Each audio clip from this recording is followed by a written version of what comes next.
Adnan water tank लेकर आए हैं 6 लेयर वाटर टैंक्स, जिस पर दे रहे हैं 25 साल की guarantee. Adnan water tank, safe and healthy water storage solution. आप सभी का स्वागत है सच न्यूज में। आइए जानते हैं उत्तर प्रदेश और देश की राजधानी से कुछ खास खबरें। दिल्ली से बड़ी खबर आ रही है कि राजेंद्र नगर से आम आदमी पार्टी विधायक राघव चड्ढा ने गुरुवार यानी आज दिल्ली विधानसभा के स्पीकर रामनिवास गोयल को अपना इस्तीफा सौंप दिया है। दरअसल राघव चड्ढा को पंजाब से राज्यसभा के लिए भेजा जा रहा है। बताया जा रहा है कि राघव चड्ढा राज्यसभा का नामांकन भी कर चुके हैं और ऐसे में वो विधानसभा के सदस्य नहीं बने रह सकते थे, जिसके चलते उन्होंने विधानसभा की सदस्यता से इस्तीफा दे दिया है। और इस्तीफे के बाद राघव ने राजेंद्र नगर के लोगों का धन्यवाद दिया, जिन्होंने उन्हें 2020 में विधायक बनाया, और उन्होंने साथ ही मुख्यमंत्री अरविंद केजरीवाल का भी शुक्रिया अदा किया, जिन्होंने राघव को ये अवसर दिया है। दिल्ली के एक होटल से बड़ा ही अजीब मामला सामने आया है और यहाँ के एक होटल ने एक शख्स की बुकिंग करने से इसलिए इनकार कर दिया क्योंकि उसकी पहचान पत्र जम्मू कश्मीर का था। और इस पूरी घटना का एक कथित वीडियो सोशल मीडिया पर तेजी से वायरल हो रहा है। आपको बता दें कि दिल्ली पुलिस के अनुसार सोशल मीडिया पर एक कथित वीडियो वायरल हो रहा है, जिसमें एक होटल एक शख्स को जम्मू कश्मीर की आईडी होने की वजह से कमरे की बुकिंग देने से इनकार कर रहा है। और होटल ने इसके पीछे वजह दिया है कि दिल्ली पुलिस की तरफ से उन्हें ऐसा कोई आदेश मिला है। तो वहीं इस वीडियो के सामने आने के बाद पुलिस ने सफाई दी है कि उनकी तरफ से ऐसा कोई भी निर्देश जारी नहीं किया गया है। अगर किसी ने जानबूझकर ऐसा किया है तो उसे दंड भी मिलेगा। तो वहीं जम्मू कश्मीर की आईडी होने के चलते होटल में बुकिंग देने से इनकार करने का वीडियो वायरल होने के बाद होटल मालिक राकेश कुमार सामने आए हैं और उन्होंने अपना पक्ष रखा है। राकेश का कहना है कि ऐसा कुछ नहीं है जैसा दिखाने की कोशिश हो रही है। चीजों को गलत तरीके से दिखाने की कोशिश हो रही है और गेस्ट ने ओयो के जरिए बुकिंग कराई थी और एक रूम छोड़कर सभी रूम बुक थे। जो एक रूम खाली था उसका एसी काम ठीक से नहीं कर रहा था। तो इस मामले में राकेश का कहना है कि यह बात जानकर गेस्ट ने वो रूम लेने से इनकार कर दिया और इंचार्ज के खिलाफ भद्दी भाषा का यूज करने लगा। ऐसा कुछ नहीं है कि हम जम्मू कश्मीर के लोगों को रूम नहीं देते, हमारा तो व्यापार ही उनसे चलता है। पेट्रोल डीजल रसोई गैस के दामों में बढ़ोतरी के बाद अब दिल्ली में सीएनजी और पीएनजी के दाम भी बढ़ गए हैं। दिल्ली में गुरुवार यानी आज से घरेलू पीएनजी गैस की कीमत में इजाफा करने का फैसला लिया गया है।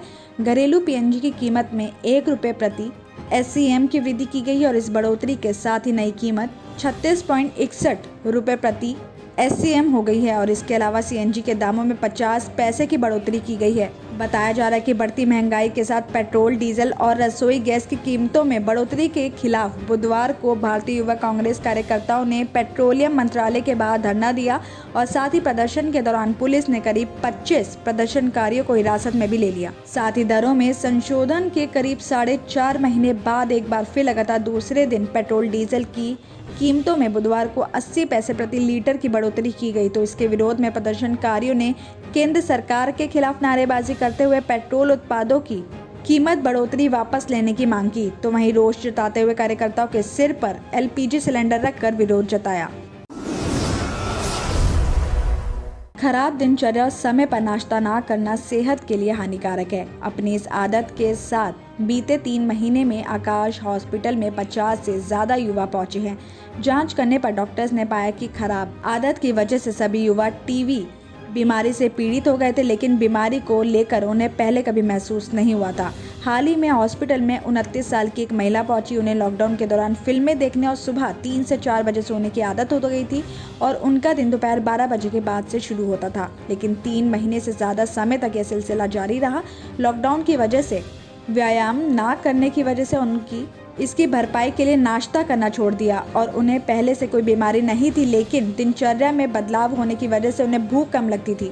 हल्का बुखार, शरीर में दर्द और खांसी के साथ साथ सांस लेने में तकलीफ हुई तो आकाश हॉस्पिटल पहुंची, जहां वहां के वरिष्ठ कंसल्टेंट डॉक्टर अक्षय बुद्धराजा ने कहा कि हमारे पास आने वाले टीबी से पीड़ित युवाओं की संख्या में वृद्धि देखी जा रही है और ज़्यादातर मामले में पीड़ित स्वस्थ रहते हैं, लेकिन पेशेंट्स को पिछले कुछ महीनों में लक्षण दिखने के बाद टीबी का पता चलता है। और हमने पाया कि ज़्यादातर समय खराब दिनचर्या और पर्याप्त नींद ना लेने की वजह से टीबी हो रही है।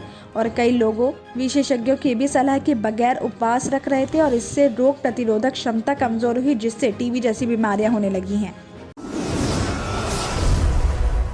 दिल्ली विधानसभा में आज आम आदमी पार्टी और भारतीय जनता पार्टी शहर में लहराए जा रहे तिरंगे को लेकर आमने सामने आ गए हैं। तो ये मुद्दा इतना गर्मा गया कि दोनों पार्टी के सदस्य वेल में आकर आरएसएस हाय हाय और टुकड़े टुकड़े गैंग हाय हाय के नारे लगाने लगे। तो मामले को शांत होता ना देकर विधानसभा स्पीकर ने बीजेपी के 2 सदस्यों को मार्शल से सदन के बाहर निकलवा दिया और पूरे दिन के लिए सदन की कार्रवाई से निलंबित भी कर दिया गया। बताया जा रहा है कि सदन में यह हंगामा तब शुरू हुआ जब गुरुवार यानी आज आप विधायक सोमनाथ भारती ने आरोप लगाया कि बीजेपी और आरएसएस शहर में तिरंगा लहराए जाने का विरोध कर रहे हैं। और मालवीय ने कहा कि बीजेपी और आरएसएस के लोग मालवीय नगर के सूर्य सेन पार्क में तिरंगा लहराए जाने का ये कहकर विरोध कर रहे हैं कि पार्क में आरएसएस की ब्रांच लगती है। और इस पर बीजेपी ने आम आदमी पार्टी को टुकड़े टुकड़े गैंग का हिस्सा बताते हुए वेल में प्रदर्शन शुरू कर दिया। और इस पर आप विधायक भी वेल में पहुंच गए और आरएसएस हाय हाय के नारे लगाने लगे। काफी देर तक विधानसभा अध्यक्ष राम निवास गोयल ये हंगामा होते देखते रहे। तो फिर उन्होंने दोनों पक्षों के सदस्यों से अपनी अपनी सीट पर जाने को आग्रह किया। तो कुछ देर में आपके सभी विधायक अपनी सीट पर चले गए, लेकिन बीजेपी के जितेंद्र महाजन और विजेंद्र गुप्ता वेल में ही खड़े होकर हंगामा करते रहे। तो इस पर सदन अध्यक्ष गोयल ने मार्शल को बुलाकर दोनों को सदन से बाहर निकलवा दिया और पूरे दिन की कार्रवाई से निलंबित कर दिया। इसके बाद उप मुख्यमंत्री मनीष सिसोदिया ने कहा कि सोमनाथ भारती ने एक गंभीर मुद्दा उठाया है। सिसोदिया ने कहा कि बीजेपी को इस बात पर शर्म आनी चाहिए कि उनका एक नेता दिल्ली में तिरंगा लहराए जाने का विरोध कर रहा है।